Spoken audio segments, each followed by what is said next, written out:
Having already passed the Missouri House, the Senate vote sends the measure to Republican Governor Mike Keogh, who's expected to sign it into law. However, opponents have announced a referendum petition that, if successful, could force a statewide anew map. Missouri is the third state to take up redistricting this year. I'm Mike Hempen. The Trump administration resumed federal funding for research at Harvard University. According to multiple reports, the White House says it will restore the funds after a judge's ruling that a sweeping blockade of funds was illegal. However, the administration has said it would appeal the judge's decision and maintain its pressure campaign against the university. You'll find more on these stories at townhall.com. I'm Ron Taylor. The opinions expressed on this program are those of the host and do not express the views of WVDF ownership or Hometown Talk Radio. Content aired on those of the host and their guests.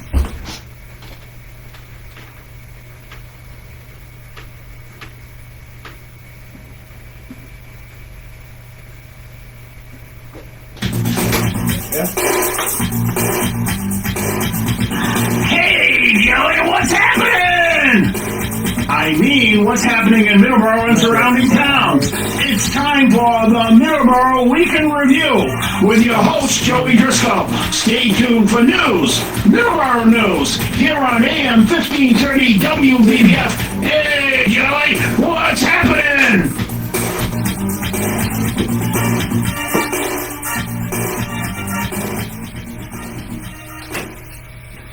And good morning, and welcome to Middleboro Review for today, September 14th, 2025. We are back. We were unable to broadcast last week, but we are back this week here, the September the 14th edition of Middleboro in Review. We got a guest on coming up in just a couple of minutes. Danny Harmon of the Distant Signal YouTube channel will be joining us via the phones in just a couple of minutes. So stay tuned for that. That's coming up here. But again, today is Sunday, September the 14th, 2025. And we're going to take a look at our weather. Outside of our Taunton Federal Credit Union studios at 14 Church Green, 58 degrees. High of 77 today with a low of 55. Clear skies today with wind gusts up to about 10 miles per hour. Tomorrow, clear skies again, 77 degrees, a high of, that's the high, 77, and a low of 58 for Taunton. In Newport Richey, Florida, a high of 85 today with a low of 68. Clear skies throughout the day today. Partly cloudy conditions potentially in the evening. Wind gusts up to about 20 miles per hour, so a little windy out there. And then 85 tomorrow with a low of 68 and clear skies. In Middleboro, 58 degrees currently, a high of 78 today, low of 56. Clear skies today in Middleboro with a wind gust of about 12 miles per hour. High of 75 tomorrow, low of 57.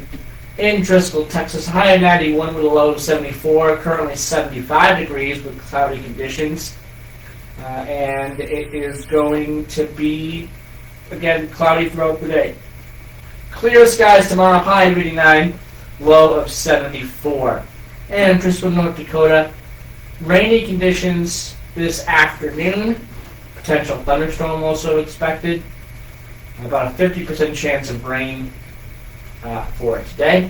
High of 73, low of 64, currently 65. Rain tomorrow in the forecast. High percent chance of it too, 60% chance. 77 degrees, low of 61 in Driscoll, North Dakota. That is your weather.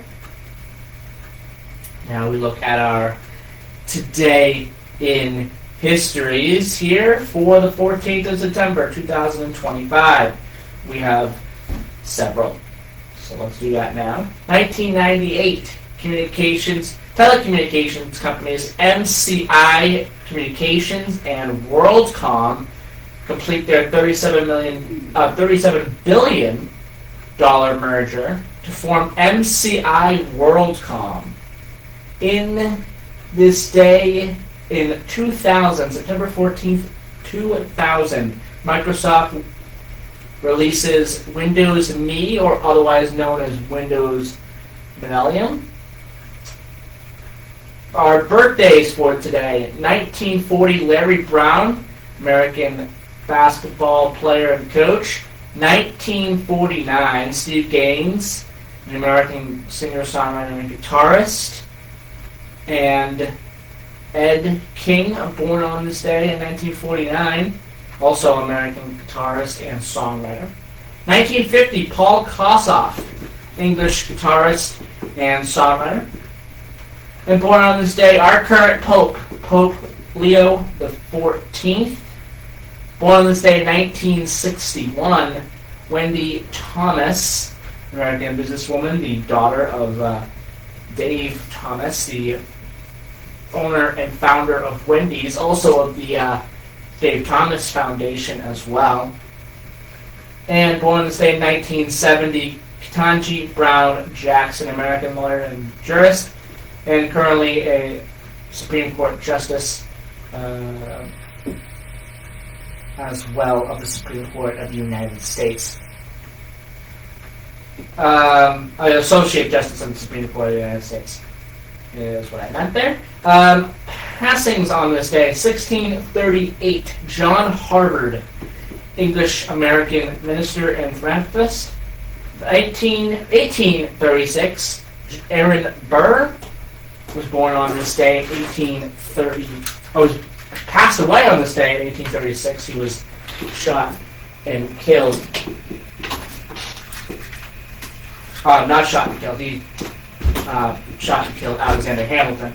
I apologize. Aaron Burr passed away on this day in 1836. 1901, we have William McKinley passing away on this day. 1982, Grace Kelly, American actress and also the Princess of Monaco. 2002, passing away on this day, Wanda Page, an American actress. Passing away on this day in 2009, Jody Powell, an American diplomat who was also the White House press secretary. Also passing away on the same day in 2009, Patrick Swayze, American actor, singer, and dancer. And passing away on this day 4 years ago today, Norm Macdonald, the Canadian comedian and actor. And that is your today in history's birthdays passings today. We are joined by, I believe we are joined by Danny Harmon on the phones with us. I'm going to say good morning, Danny. How are you today? Good morning. How are you doing? I'm doing great this morning. We're going to be talking with you in just a moment. We're going to actually take our first commercial break right now, so we're going to go and do that, and then we'll be speaking with you, and we're speaking with Danny Harmon, and we'll be coming up in just a couple of minutes. So let's take our first commercial break right now, and we'll be right back. All right.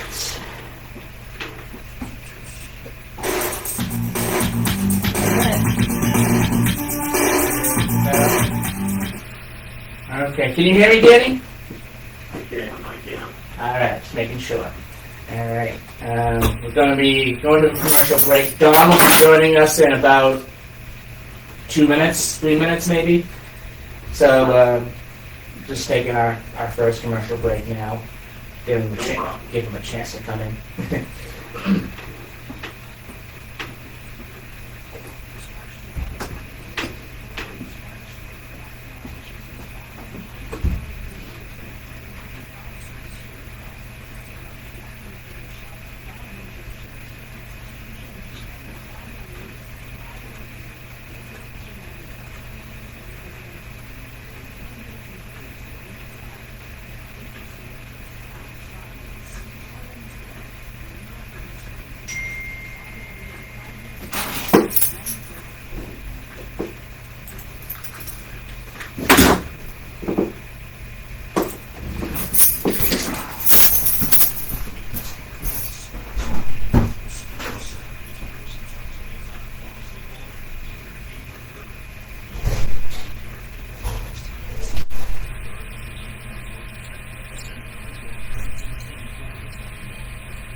Yeah,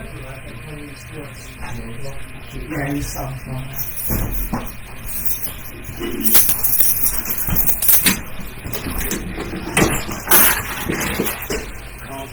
Georgia, St. Miami, Oregon, Oklahoma, Michigan, Alabama, Auburn, Missouri, Penn State.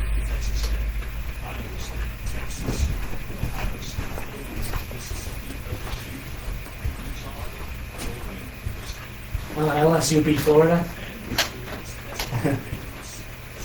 Well, that's kind of not too surprising because Florida isn't ranked. And LSU is, what, 4th ranked in the country? Or something like that? Yeah.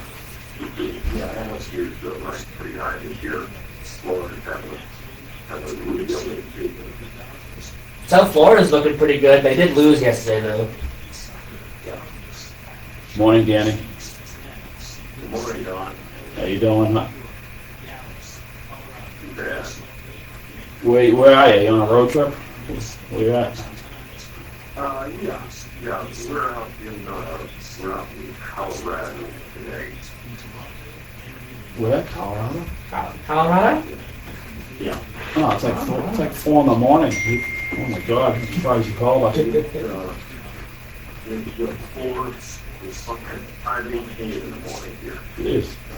You must really love us, Danny, to call us at that. That's what we want to hear. All right. We're coming back in. To make sure you're up here. Yeah, we won't say nothing. Yeah. So, All right, we go 3, 2, 1, and 0. And we're back. Turn down the bump music. There we go. We are now joined by Dawn, and we're joined as well by Danny Harmon. So we're going to say good morning, Dawn. good morning. How are you doing this morning? I know you came in a little late. Yeah, I had to get your coffee. I had to get my coffee, exactly. Yeah, most of the point, yeah. Right. And we're joined by Danny as well. So I'm going to start off with, since we last talked, Danny, what new videos have you been working on since we last talked? Well, I'm doing some work at my house, and I'm kind of reorganizing some stuff, and I haven't been able to get out like I have wanted to. Plus, it's just been so doggone hot in Florida this summer, and it just didn't look like summer's going to give up. So I'm waiting for the fall to break, and hopefully I'll have some new stuff. I'm going to have some stuff from a road trip that I took out west. I'm going to make that into a video. I went to a couple of really, really cool places on that trip. And have you guys ever been to I can't think of them, from North Platte, Nebraska, and the Union Pacific Yard out there, Bailey Yard? No, we never. No, I've heard of it though. We're due for a trip to Driscoll, North Dakota, so we'll hit it up that way soon, probably.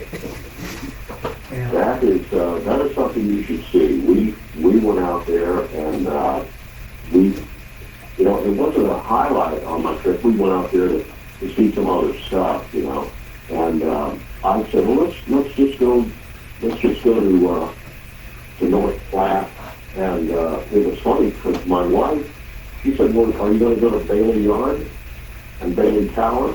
And I said, that's there. I was thinking for some reason that was in Omaha.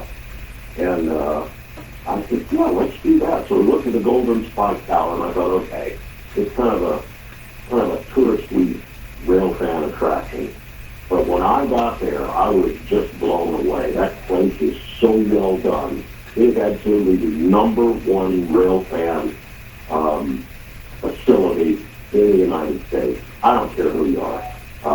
You go out there and you go up in that tower, and it's like 200 and something feet in the air. And you look down on that, and you can't even see that whole Bailey Yard there. It's so big. But it is just absolute stunning sight.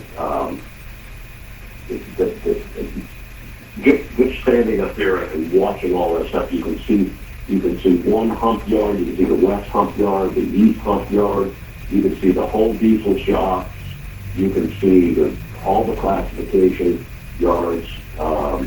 Just really a spectacular place. Yeah, that's something to see, especially when, you know, you haven't seen something before. It's always, it's Christmas sometimes when you discover new places, especially as far as rail fanning, things that Joey and I run into around New England, because this is where it all started as far as the railroads, is the New England Northeast area, and this is where it all started. And believe it or not, the Berkshire Railroad is technically the first mountain railroad in the world. And we were talking to a caretaker for a depot out there, a museum depot out, what town was that out there? Well, it was out in the hills area, and they said that people from Russia and Europe and everything were coming to that Chester, Massachusetts, yeah. was coming to there to check out that stretch of railroad in 1844. So, I mean, there's a lot of history out here too, and it's really good to see. Well, there is. I can't wait I really hope to be able to get up to New England.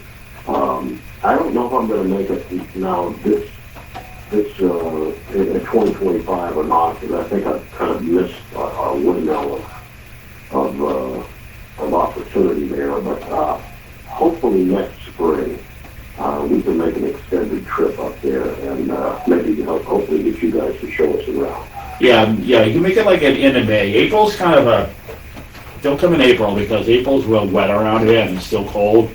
And I know you don't like the cold, so I mean early June or late May is usually a good time. And May hasn't really been that great around here either the last few years. It's Yeah. hit or miss, but June's usually a pretty good month.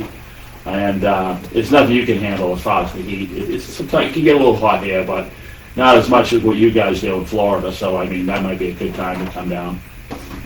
Yeah. So we hopefully we're going to get up there and look around up there. My wife really wants to see Cape Cod and that whole area up there. Neither of us have ever been out there, and I really want to see all that stuff, because that's just I hear that's really beautiful out there. And what's good about coming in June after Memorial Day, you got the Cape Flyer scheduled for the weekend. So that Cape Flyer bridge train goes over the canal bridge. It's an old 1930s left bridge that it's pretty cool to watch. And yeah, that's right. Yeah, That's right. I would love to see that thing in operation. yeah. I mean, and then if you see it from the Cape Cod side, then you can pretty much chase the train, because it only runs 30 miles an hour. So I'll have a route set for you when you come down. Me and Joe will scout it out for you. But it's good to see it from the Cape Cod side, and then you could just almost follow it, and you could probably run up. You could probably chase it all the way to Hyannis and get some good shots, because like I said, it's 30-mile-an-hour speed zone over on the Cape side, and they have a morning train. Like on Saturday mornings, they got a morning train that hits the Cape about 9 o'clock. It leaves like South Station at 8:15, 8:30. So you're talking 9:30. It crosses over, and then So and then when you get to the train yard, you'll see all the equipment from the dinner trains and everything that's based at Hyannis, which is a pretty much a treat too. And they run those trains too, and they got some FL9s, FL8s that run those trains. So it's and plus being on the Cape. That's all 9 today running out there? Yeah, on their dinner train, yes. Actually, I got that's cool. I got some old footage. I'll send it to you, but I think I sent it to you about a year and a half ago. But yeah, they do. They got. Are those the ones off the New Haven? Yes. The New Haven had that oddball electric pickup system that E&B had to build those things especially for that, didn't they? I believe so, but I think these FL9s came off from actually the the Hudson line in New York, Metro North. They ran those until like 1995, and Yeah. I think a few of those came from that stretch from they bought those off of the state of New York. They're always getting all sorts of new. They have a lot of weird concepts there because they piecemeal and buy it. So just looking at the yard would be a treat too. So I think you really enjoy the Cape. But there's so much to see. You need 5 weeks, but I don't think you're gonna have 5 weeks. Well, that's a little bit more vacation than I can. And they do also have the trash trains too. Yeah, they have the trash train that they're running now too, and they have all these other lines too. I mean, we could talk forever about the train system out there, along with the new the Fall River and New Bedford commuter line that opened in March. They finally just ironed the bugs out on that stretch of that line. They were Where having. are all those trash trains out of New England? Where do those go? I think they go out Midwest. They head up to Middleboro Yard and then Bay Colony, I believe, brings them up that far, and then CSX takes them to Framingham Yard, and which they have to cross the Northeast Corridor at some point, and then in Framingham they're on the main line out to Selkirk, and then west of Selkirk, who knows where they go. So that's pretty much the route out as far as all the freight. On our trip out west, we did see a trash train. I can't remember where it was, but we don't see those in Florida, and it was just so stunning to see that because it's clearly a different type of container, and Yeah. it's only used for trash. Right. And that's just, I always wondered, where do those things go? Who takes other people's trash? There's like we'll do it. well, they have huge recycling facilities out west, where I'm in the Midwest, and I've seen something. I saw actually a documentary on one of them, and they sift through everything, meaning they don't waste nothing. The stuff they have to get rid of, they got incinerators, and even when you throw your regular household trash, there's still cardboard and stuff like that you can recycle. Even you get to the point where you have municipal waste, which is throw in the trash, not go to not construction debris or furniture or boxes and stuff like that. There's a big difference because I'm in the removal business and I have to separate all that stuff when I do my removal jobs, and I do interior demo too. So if you need some help at your house, you need me show up with a sledgehammer to help you do some demo, Danny. I'm your guy. Just I'll fly down my sledgehammer. I tell my wife all the time, I want to demo the whole house. I'll demo the whole house. I'll have done in 3 days for you. Haul it away too. You gotta haul it away. Get a dumpster. That's all. We're good. Stack that thing to the belt. And with that, it's 7:30, so let's take our news break, and we will be right back with Danny Harmon of the Signal YouTube channel. So that's coming up right after this news break from the Salem Radio Network.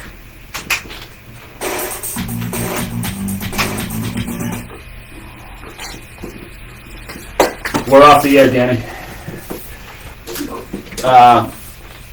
Yeah, I can't wait to see that. That last video you had was pretty good. The last few you were pretty good as far as I think you're really reinventing the wheel as far as talking about something different that you haven't talked about. Because I mean, you got to look at your 300 plus videos and you have to come up with something different every time, and you seem to be able to do that, in my opinion. Well, it's always a challenge, and a lot of times, it's a real struggle to figure out what I'm going to do with this stuff. It's like, okay, I just can't say, do another, here's a train, here's another train, and here's another train. Yeah, right. I got to come up with some kind of content in there that's at least a little bit, different, and, once I get going on, it really starts to be fun, because I start to do some research and finding out and getting much factoids and these little things that I never knew before. And sometimes it gets really interesting heck, it's another time, you know, just laid there dead. But, you know, you do what you can do with it. Yeah, no. What I'm saying from my point of view is something is new and great, but every time, and I look for that too. I mean, because obviously you really think things out. You just don't, you spend a lot of time. I assume you spend a lot of time because of the quality of your product that comes out. So I mean, it's just Well, like, I spend a lot of time on a, you know, what we call in the business of post-production. yeah, Production is when you're out in the field shooting, and post-production is when you're writing and editing and putting it all together, and that's where the real work comes in, is in the post-production. yeah, And man, I still get a little back there and there. Sometimes I'm a bit sloppy and put a milepost in it and direct, and within 60 seconds of posting that video, I'll have 10 comments saying, hey, you know, Frostproof is not at the 708.9, it's at the 710.5. You know what that reminds me of, Danny? It reminds me of a Saturday Night Live skit with William Shatner. Yeah. You remember that one? Yeah, I mean, he's like, yo, did you have it on flat face or did you have it on kill? And he's like, get a life. You know what I mean? It's just like, I mean, I don't know. I don't think I'd pick that up. Even if I knew, I don't think I'd comment on that. I'd just like let you slide on that one. But there's a lot of people who are just really little overkill, in my opinion, when it comes to any kind of hobby that people just take it way too. I mean, I like it. I like learning aspect. I mean, I'm grateful you call in and we're kind of friends, we're friends and stuff like that. The thing about the comments, though, is it's very seldom they mean it. Oh, that's good. People who want to post the stuff out. Yeah. Just they say, oh, hey, did you know this was this?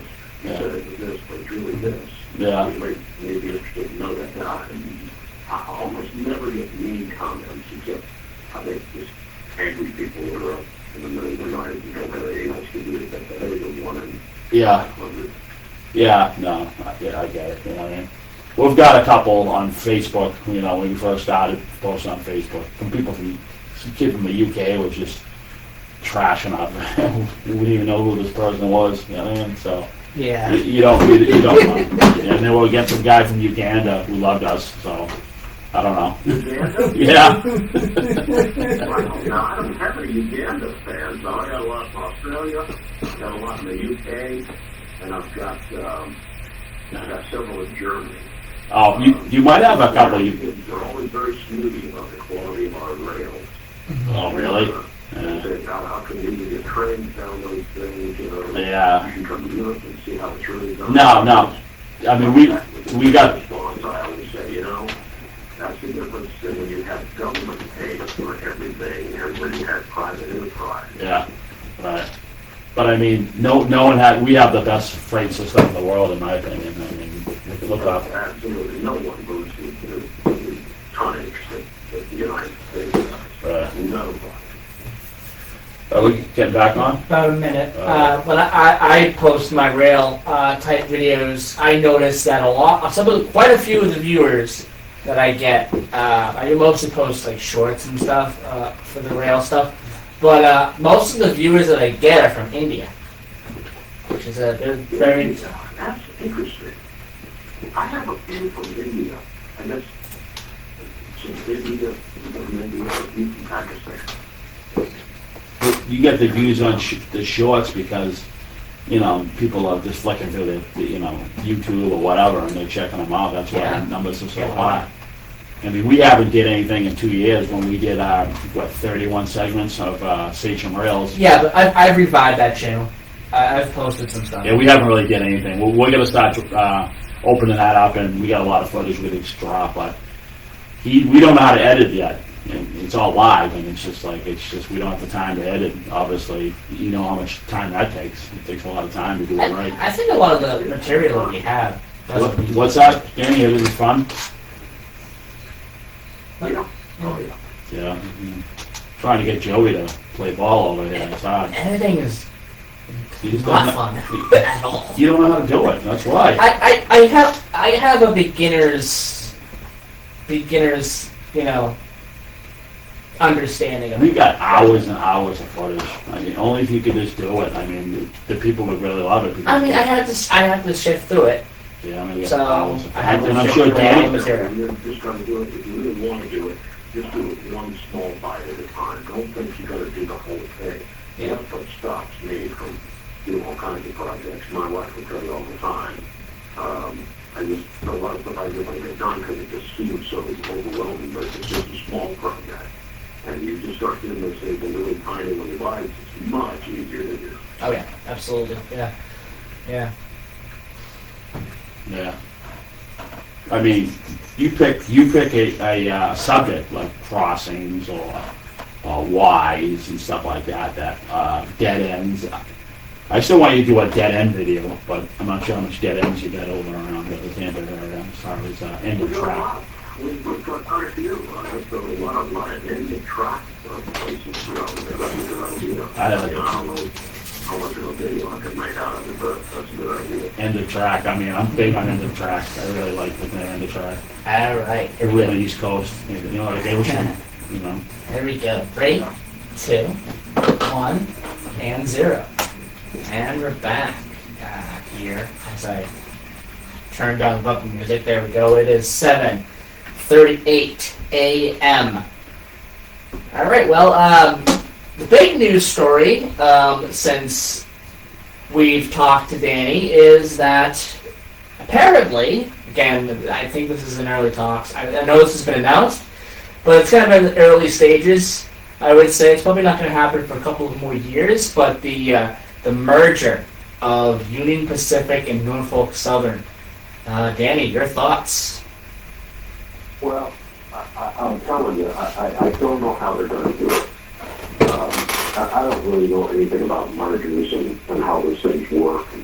I know there's a million moving parts in them, and I just don't see it. And after seeing just bits and pieces of the massive Union Pacific out there in the West, I don't know how they're going to do it. I know you merge. There's really only one reason that companies merge, and that is for efficiency, and that's code for eliminating jobs.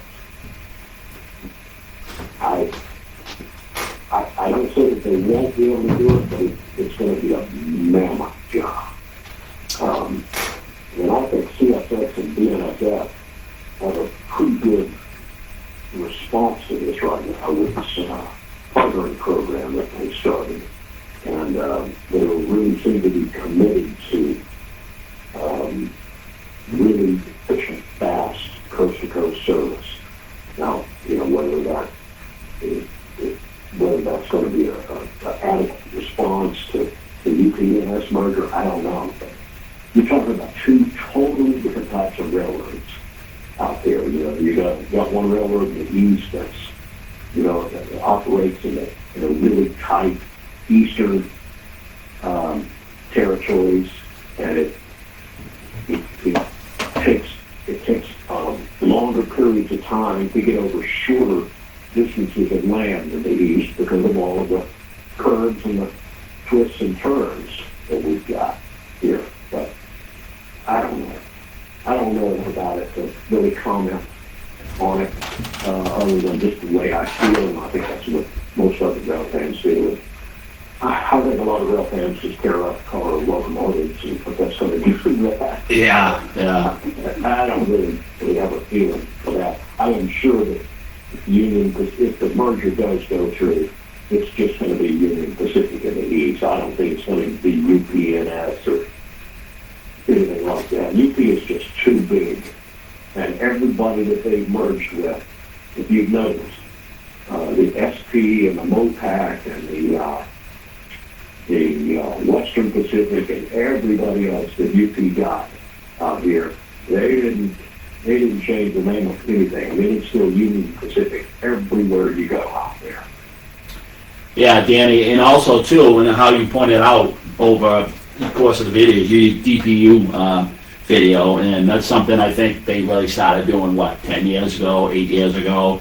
CSX did it, but and Norfolk Southern really didn't do it, but now we're noticing them doing the DPU. So even on the concepts lash up, the setups, and how they do DPUs, the single systems are different too, I think, in a way. Signals are different, but I don't know that those things are big factors. I don't know if those are big hurdles or not, because I still think they're going to have to run as two separate systems. Right, they just be the same company on paper probably, and just leave everything. I mean, why would you want to do a big paint job on 800 locomotives? That's kind of dumb. You know what I mean? I can almost guarantee you that there won't be anything in that department, because after seeing the Union Pacific locomotives out here, out west, I mean, out there are so many locomotives that haven't been painted in 25 years. And they're running with Dash 8s out there and the Dash 9s, and those things you can barely tell what company it is unless it's something. Right. So, Right. paying locomotives is expensive for railroads, and Oh yeah. they don't like to do it. Don't like to do it too often. You know, you see like even municipalities or even like transit agencies, they buy out another transit agency, and then some paint company or some bodywork company or whoever is getting a beautiful contract to paint all the vans from white to yellow or yellow to white. It's happened over here over the years. Not as much now, but I remember seeing it. I remember just we're going with this, and even private companies do that, and they spend all the money just to get all their gear and stuff painted, and it seems like such a waste of time. So, but Danny, your last two videos I really enjoyed. You put one out about a month ago, I think it was, and then you followed up. Then was before that. Can you tell us what those two videos were with the audience? That's a great question. That's a good question. Yeah. Okay, let me help you out. I wish I had that information. I got it right here. Hold on a second. But I mean, once Think of the one you were talking about. yeah, well, once I refresh your memory, I mean, you do so many of them, you know what I'm saying? Well, Don gets that. Over there. Okay. Yeah, we got one, did one, get out of my hair. Here we go. This was done 3 months ago, but still, it was in the summer. 71-year-old Jeep still on the job. Tell us about that one. That was a good one. Oh, that was the short line that I did down in Sarasota and Bradenton. There you go, on the track. I love it. What is the name of that darn short line? Seminole Golf. Okay. And had a local rail fan that said, "Hey, why don't you come on out here and I'll show you around." And you'll get a chance to see some of this stuff.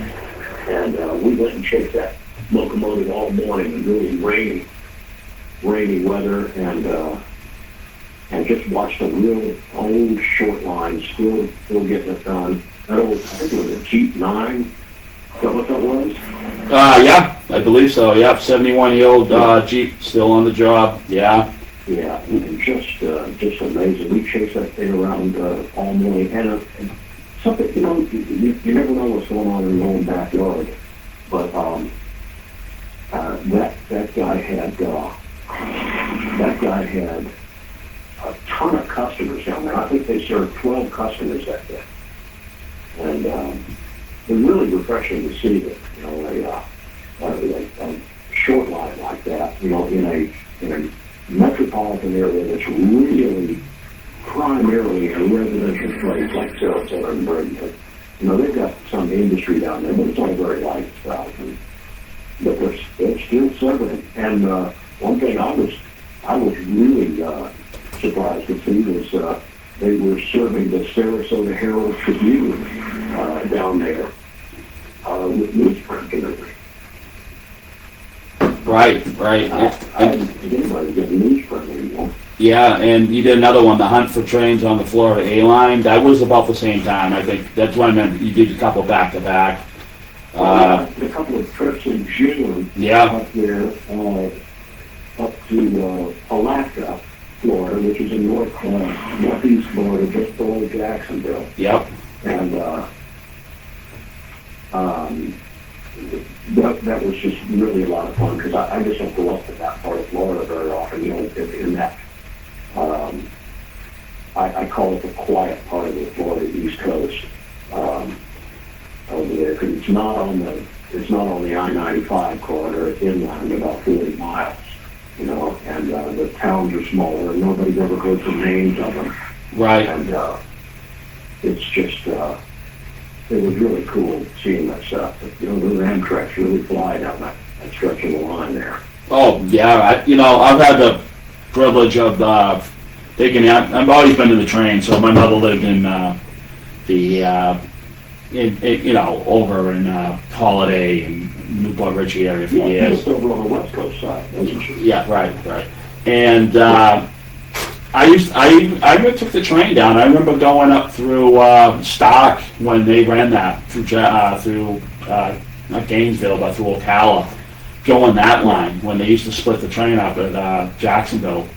They don't run trains down there anymore, but I love that line off of 301. That's absolutely my favorite because when I leave Florida, I go 301. I go through Stark. I go through all those towns. And when you talk about those towns, it brings back memories because I remember when I used to do the trip, I used to drive the trip, I used to always pull over and find spots and wait for a train. Even before I started watching video, even before YouTube, even before the internet, I was doing that. I was going to I think there's a town called Hawthorne, I believe, and there's like an old orange juice place. Last time I was... There was all orange country up there. Yeah, it was a little shack there, and I remember going through there and going, like in 75, I remember going down there, and I just remember that 301 north of Ocala, all the way to Baldwin, is a special place in my heart, because I love that stretch of road. That's what, like 80 miles, right, from Ocala to... Yeah. You know, so... Yeah, about that. Yeah. Up until the last, I would say, 10 or 15 years, it was really very quiet up there. Right. You just didn't have much traffic at all. You had some semi-truck traffic on it, but it wasn't serious. Of course, now it's grown with the advent of the villages and some of the other developments that are up there. It's really kind of exploded on that side. I guess the reason I got elevated to your channel is because your early videos, when I started listening to whenever you started, I think you were a year in when I started, or maybe not a year, when I started really listening around 2020, 2019, or whatever, 2018. And that stretch of track, that stretch of 301, you just brought those memories back. Because I always think, I'm 58 and I've been going back and forth visiting my mother almost every year since I was 21 years old. So every time I went down, I always took 301. And I always stopped. I always made it a point to stop at like a little hotel. Even though I was only 2 hours from my mother's, I always I want to stop and stay in this old hotel on 301 that's been here since the 40s. And I used to love it. I used to sit on the front. What hotel was that? Huh? What hotel was that? I don't remember. I mean, these are over the years, in the 80s and the early 90s. That was so cool. They're still out there. I remember seeing one not too long ago, and I think it was 2020 when last time I went up there. But I just like hang out, and I get a cooler, and I just sit in the front, and just watch just people watch and vehicle watch. I just sit there for like hours. I used to love it. You walk around the old Chick the Moss. And I think I was behind the railroad tracks. I used to look for the trains too, and the Amtrak's ran that line too, which was good too. Because I always look out the window and try to figure out, hey, I remember this road and stuff like that. For somebody who's not from Florida, I think I knew my way around there pretty well. Yeah. Well, you've probably been to some of those places more than I have, and I've been there an awful lot. So. Yeah. It was really cool to see those. Well, in the night, I remember. some are probably not even open now, though. You know what I mean? Yeah, they've been closed down, but I remember in 20 when I went through there was still a couple old ones up there. And I elevated myself to that Hawthorne, right before Baldwin. It was an old, orange juice shack that was there that's closed down. I was, thinking I would love to buy it and, and have, and the tracks are right out back. It would be a great place for people to watch trains, but that industry is still, who knows? You might find hotels that are around tracks. I mean, they're already building the platforms, and you have folks in Georgia, which is part of the economy is based on train watching. So I think it's only going to get bigger and bigger, especially from videos that people watch from you. I think you had a lot. And this is just my opinion. I think you had a lot to do with busting that industry out and making it cool again. So I don't know.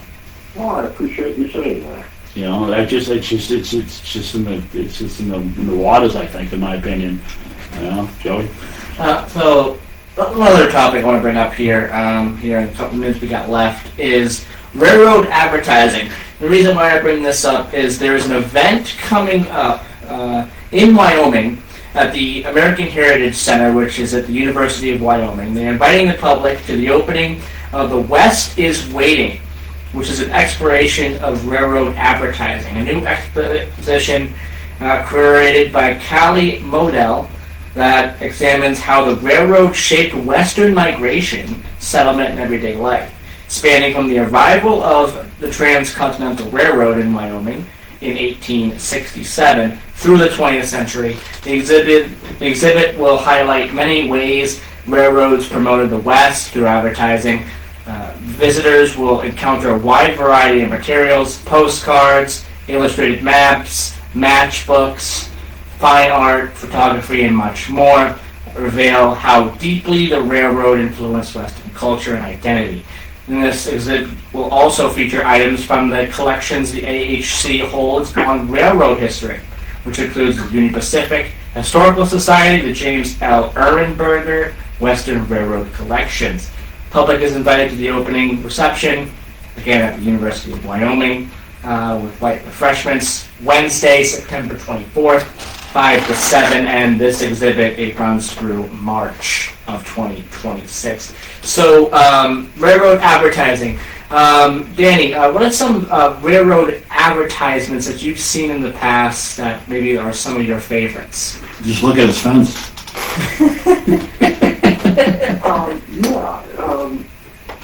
Well, I wish I would have been out there to see that exhibit.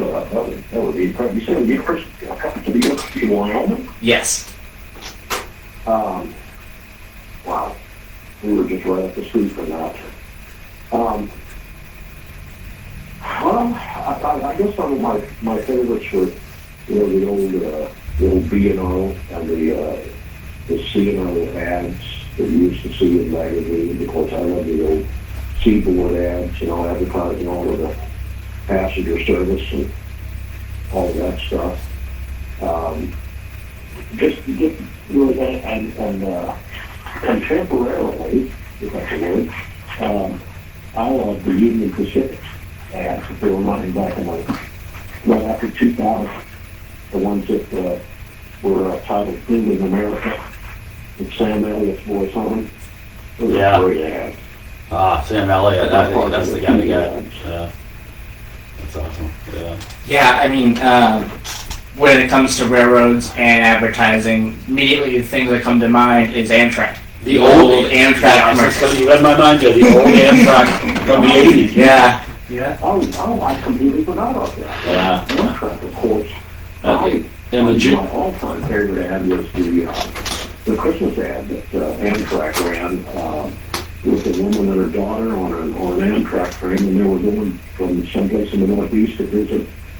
Presumably it was her, the mother's father, grandpa, who had a houseboat in the Keys. And it just showed all these different shots of an Amtrak train going through all the different, states and geographic areas as they went down south. Just a beautiful Christmas ad. And those advertisements weren't too far from the truth, because Joey and I travel Amtrak, but we still haven't gone to Florida yet, and we'll try to do that. But it's true, though, because people who ride Amtrak, a big family-based, a lot of families ride Amtrak. I'm not sure why they ride it. Maybe they don't want to fly, whatever. Some people are afraid to fly. Some people like the idea. But, I mean, there's whistle stops, like in, Charleston, South Carolina. You got Jessup, Georgia. You got, and all these in the South that they're not too far, the airport's not too far. So that's really the only transportation these people have. So, and those whistle stops are at 3 in the morning, 4 in the morning, as far as as far as the Florida trains headed south or north. Yeah, oh yeah. So it's one other thing, Joey. We have a new Excella. Yes, we do. Yeah. Yes, we do. Brand new Excella. They finally, after 5 years, they finally figured out the bugs on that one. So when you come up, we got some nice spots where you can see the high-speed trains on the Southwest Corridor in Boston. Now they just have to fine-tune the scheduling. We were talking about the scheduling. Well, they only got 5 trains. Well, they only have 5 trains, so once they get more trains, I think that scheduling bug that they got going on will go away. But yeah, that's something that has been pointed out to me, is the scheduling. How much does it cost to ride a thing? Do you guys know? Yeah, we were looking. It's Washington to DC. It's about $200 right now, one way. Is that Washington to Boston, yeah. New York? No, Boston. Oh, all the way. Yeah. Joey and I are thinking about taking a trip next month, like a 2-day trip somewhere. We're trying to figure out where we want to go, and I'm still kind of banging my head on where I want to go. We're going to either end up in Vermont or we're going to end up in Norfolk, Virginia. I don't know. But we're going for a 2-day trip, 2 or 3 day rail trip, just for the heck of it. Well, we got about a minute to go here, and I want to finish this interview with a non-railroad question. This is something we talked about before. In 2026, Danny, where are the Rays going to play? Oh gosh, that's a great answer. And nobody knows. The way I understand it, they are repairing the Tropicana Field dome on there. That got blown off in Hurricane Milton, I want to say, last October. So they're stuck having to repair that thing, and then they're going to move out of it the following season or the next one after that. They don't know. There's some kind of shenanigans that they're talking about building a middleboro city, which is just east of downtown Tampa. Just not even half a mile. But they don't know yet, and the cost of doing this thing is just crazy. It's crazy. Yeah, and then there's that. I don't have an answer for you. Yeah, and then there's that outside chance it even moves out of Tampa to begin with. Orlando has been talked about, but if that seems to be falling apart. They're not going to move. They're going to fix it. And I hope they don't let it go to Orlando. I don't believe they are. Orlando seems to be falling apart. John Morgan has left that particular situation. Really? Yes, he has dropped. I did not know that. John Morgan out of Orlando. Yeah, he has dropped out of that situation. There, he was a investor, and apparently now he is no longer an investor. And there was another investor there, another big-time investor that has also dropped out of that Orlando MLB project as well. But yeah, I guess we'll have to see. I guess we'll have to see. All right, it is 8 o'clock. I want to thank you, Danny, for calling in today. Danny, can you give us the particulars on your YouTube channel? Give us a plug. Give yourself a plug in. YouTube.com/distancesignal. There you go, and I'm telling you, watch it. It's awesome. The best. He has his voice is amber gold. I've had a Boston radio personality who I can't mention the person's name say that because they listen to the show or whatever. Yeah, no, amber gold. I got it from this particular person. I didn't make that up, so it's something that I can't take credit for it, but amber gold. So just Go ahead and take credit.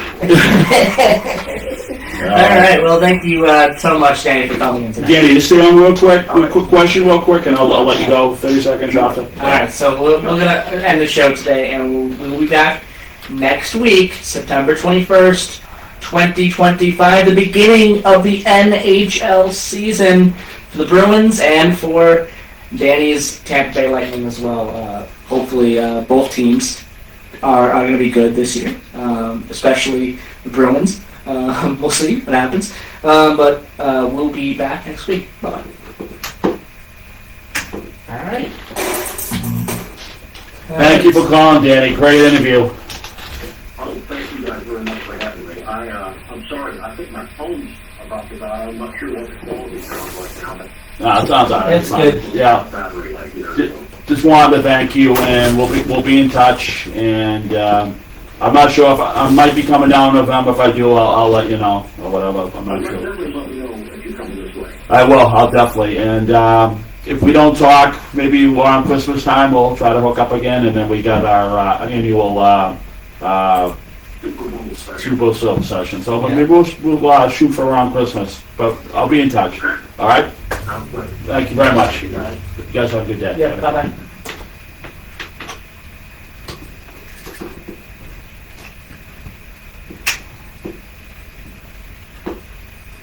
Announced he will be posthumously awarding him the Presidential Medal of Freedom. Kurt is a giant of his generation, a champion of liberty, and an inspiration to millions and millions of people. The 31-year-old Kurt was a major Christian conservative influencer and played a significant role in the Trump presidential campaigns. Bye, everybody. Frank Buxton, Washington.